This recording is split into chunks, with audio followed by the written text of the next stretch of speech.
ভালোবাসা যেমন আমার কলিজা পুড়েছে, তেমনি এই যে দেখেন আমার ঘরটিও আমার সাথে ভেঙে পড়ে রয়েছে। কারণ কি জানেন? ভালোবাসা যাকে ভালোবাসবেন আপনারা বুঝে শুনে ভালোবাসবেন, না হলে শেষে কাঁদতে হবে, অনেক কিছু হারাতে হবে।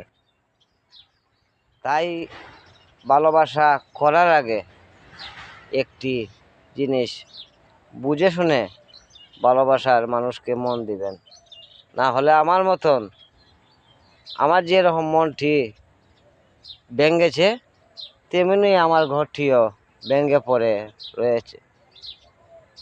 আসলে আমার কষ্টটি আমার ভিতরেই থাকুক, আমি আমার দুঃখের কষ্টর আমি আল্লাহর কাছে আমি আরজি করি।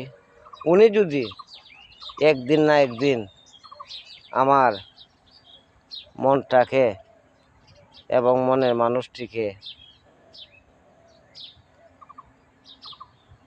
খুঁজে নেন, তাহলেই সব কিছু সম্বল হতে পারে।